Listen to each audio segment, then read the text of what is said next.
2020년 감정평가사 경제학원론 풀이해 보겠습니다. 41번 XJ의 수요 곡선이 Q는 10-2P이고 수요의 가격 탄력성이 1이 될 때 가격 P를 구하라는 문제입니다.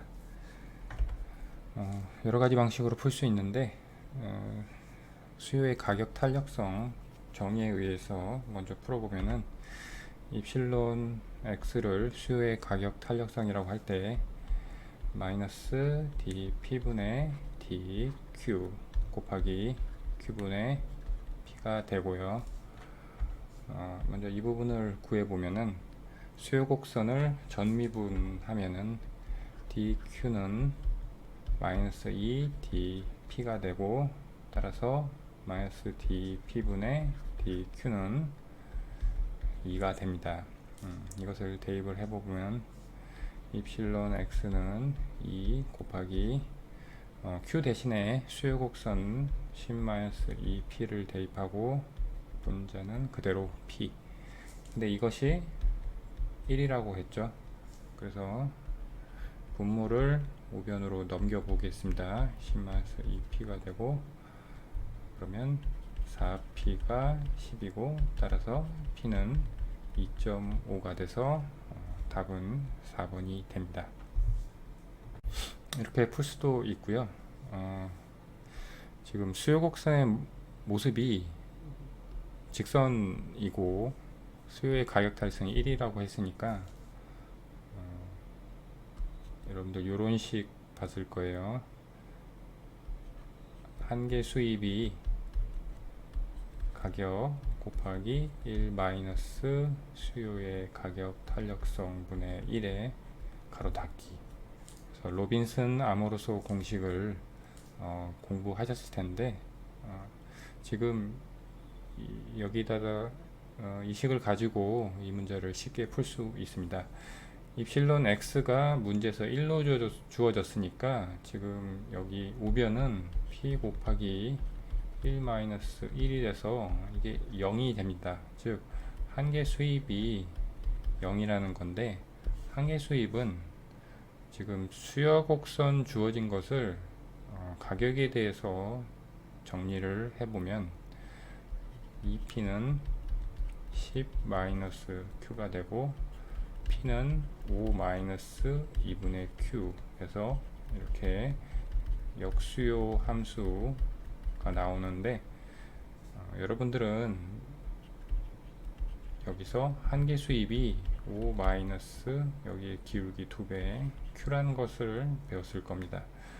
근데 위에서 로빈슨 아모르소 공식에서 MR이 0이라고 했으니까 이게 0이고, 그러면 q는 5가 되고, 얘를 다시 역수요 함수에다가 대입을 해보면 p는 5-2분의 5니까 역시 얘도 2.5라는 답을 도출할 수 있습니다. 42번 A기업의 총비용 곡선이 이렇게 주어져 있고요. 이때 옳은 것은 하나씩 보겠습니다. 보기 1번 평균 가변 비용 곡선은 U자 모양을 갖는다. 일단 비용 곡선을 식을 보면은 지금 TC가 100이라는 고정값과 Q제곱이라는 변동되는 값으로 이루어져 있습니다. 그래서 이 100이 고정 비용이 되고요. 이 Q제곱은 가변 비용이 됩니다. 보기 1번에서 평균 가변 비용 곡선을 구하라고 했으니까 평균 가변 비용 곡선은 가변 비용을 생산량 Q로 나눈 것이고, 가변 비용은 Q 제곱이니까 얘를 Q로 나누면 Q가 되죠. 그런데 지금 보기에서는 이 평균 가변 비용 곡선이 U자 모양을 갖는다고 했는데, 지금 우리가 도출한 이 Q라는 거를 봐서는 직선의 그래프 모양을 갖죠. 그래서 1번은 틀린 보기가 되고요. 2번 평균 고정 비용 곡선, 우리가 평균 고정 비용 역시 구하면 고정 비용을 생산량 Q로 나눈 것이고, 고정 비용은 100이고 생산량은 Q죠. 근데 지금 얘를 보면은 직각삼곡선의 모습인데, 지금 보기에서는 수직선이라고 했으니까 틀린 보기가 되겠습니다. 3번 한계 비용 곡선은 수평선이다. 한계 비용 곡선은 총 비용 곡선을 생산량에 대해서 미분한 값인데, 이것은 100은 미분하면 0이 되고요. Q제곱을 미분했으니까 2Q가 됩니다. 한계 비용 곡선도 역시 직선이 되는데 3번에서 수평선이라고 했으니까 이것도 틀린 보기가 되고요. 4번 생산량이 10일 때 평균 비용과 한계 비용이 같다. 우리가 평균 비용을 구하면 평균 비용은 총 비용을 생산량 Q로 나눈 것이고, 이것은 Q분의 100 플러스 Q고요. 한계 비용은 2Q였죠. 근데 생산량이 10일 때 같다고 했으니까 10을 대입해보면은 MC는 10을 대입하면은 20이 되고, AC는 10을 대입하면 역시 얘도 20이 됩니다. 그래서 두 개가 같게 되죠. 그래서 답은 4번이 되고요. 5번을 풀어보겠습니다.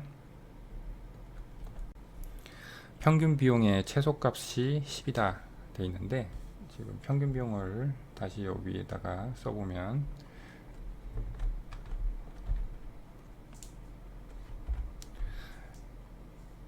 AC는 Q분의 100 플러스 Q다. 최소값을 구하기 위해서 이 AC를 Q에 대해서 미분을 해보면 마이너스 Q 제곱분의 100 플러스 1이 되고, 얘가 0일 때 최소값이다. 이렇게 보면은 정리하면 Q 제곱이 100이니까 Q는 10이 되고요. 이때 평균 비용 값은 다시 이 평균 비용에다가 Q는 10을 넣으면은 20이 되죠. 그래서 평균 비용의 최소값은 10이다가 아니라 20이 되니까 틀린 보기가 되고요. 그리고 얘를 이렇게 미분해서 구하는 것도 괜찮지만 이렇게 구할 수도 있어요. 지금 AC가 두 부분으로 나눠져 있는데, 지금 생산량이 0보다 크다고 큰 쪽에서 최소값을 갖는 거니까, 지금 얘도 양수고 얘도 양수입니다. 그러면 여러분들이 고등학교 때 배운 산술기하 평균 그 공식에 의해서 이것이 2 곱하기 루트 Q분의 100 곱하기 Q가 되고, 얘는 정리하면 20이 되죠. 즉 평균 비용은 최소값이 20이 됩니다. 그래서 5번이 틀린 보기인 것을 이런 방식으로도 구할 수 있겠습니다. 43번 여가 및 복합재에 대한 값의 효용은 루트 L 플러스 루트 Y이고 복합재의 가격은 1이다. 시간당 임금이 W일 때 값의 여가 시간이 L이면 소득은 W 곱하기 24 마이너스 L. 시간당 임금 W가 3에서 5로 상승할 때 효용을 극대화하는 값의 여가 시간 변화는, 먼저 효용함수가 루트 L 플러스 루트 Y고요. 복합재 Y의 가격이 1이고 예산 제약이 소득이 임금 곱하기 여가를 뺀 노동시간 이렇게 돼서 Y제를 이만큼 소비하고요. PY가 1이니까 얘는 Y가 됩니다. 그럴 때 시간당 임금이 3에서 5로 상승할 때 값의 여가 시간은 어떻게 변화하느냐. 먼저 임금이 3일 때의 여가 시간을 구하고 5로 상승했을 때 여가 시간을 구해서 그 차이를 보면 되는 문제입니다. 효용 극대화 문제를 먼저 풀어보면은 MRS 여가 복합제는 한 개의 비용 L의 한 개의 비용 나누기 Y의 한 개의 비용. L의 한 개의 비용은 효용함수를 L에 대해서 미분하면은 루트를 미분하면은 2 루트 L분의 1이 되고요. 마찬가지로 루트 Y를 미분하면 2 루트 Y분의 1이 되고요. 정리하면 루트 L분의 Y가 됩니다. 이것이 가격 비율인 PL 나누기 PY랑 같아진다는 것이 효용 극대화 조건이니까 여가의 가격은 여가의 기회비용인 임금 W가 되는데 이 문제에서 처음에 3이라고 그랬죠. 그리고 PY는 1로 주어졌고요.